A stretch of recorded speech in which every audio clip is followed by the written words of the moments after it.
Shalom, shalom, sister. You asked a very excellent question. This question has baffled assemblies and people for I don't know how long, maybe since the more of the scribbling the scribes did in the New Testament, better known as the YaHUaH.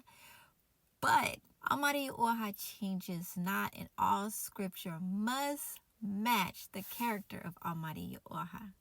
Reason being, these feast days are eternal, and we will be keeping these feast days in eternity with the Almighty Creator, because the Almighty Creator loves to feast and spend his time with us. The best way to explain how it's a little scribbled in Matthew YaHUaH 26 is to really go back to when the instructions were given to Mushaha, they say Moshe. When I was a little girl, I wondered who could write the Bible when nobody was there on day one. In recent years, I found out that Mushaha, in his set apart time on the mountain, was with the Almighty Creator, and Almighty YaHUaH told him everything regarding from the beginning to the end. And what he told Moshe,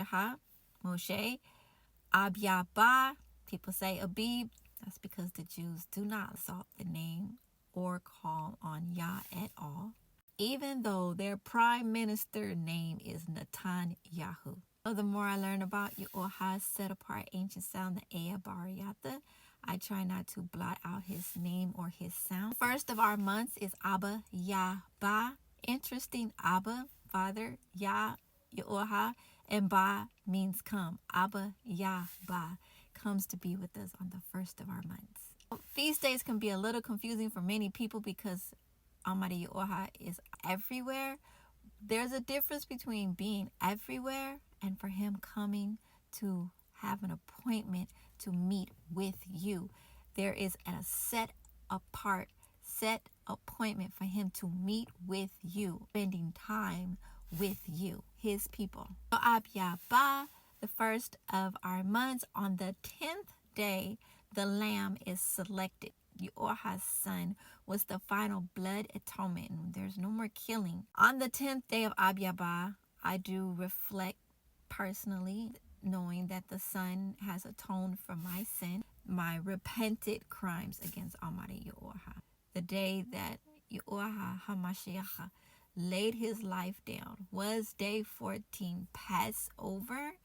During this Passover was dark moon phase. Middle month is dark moon phase. It passed in front of the sun. The sun was darkened for 3 hours. And the very next day was the 15th unleavened bread. But we're going to go by some scriptures right now. So for Ab Yah-Ba, on the 10th day of this renewed, each one is to take himself a lamb. On the 10th day, YaHUaH, we're seeing that after 2 days, the Passover takes place, and the son of Adam, YaHUaH, YaHUaH, the son, is to be delivered up and impaled. So sadly, the YaHUaH has more scribbling from the scribes, or really poor translations, mistranslations, or deception, because the first day of unleavened bread is day 15, and Passover is always in between the evenings on day 14. Passover does not come after unleavened bread.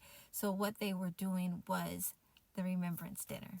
Hopeful seeking daughter of Almighty YaHUaH, if any of this I'm going too fast, please let me know what part I am not being clear with.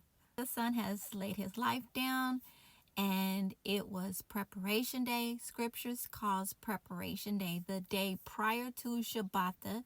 We prepare the food that we're going to eat on Sabbath, as we do no work.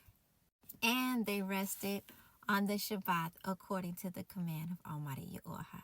But late in the Sabbath, as it was dawning into day one of the week. So a day ends right before first light of a new day.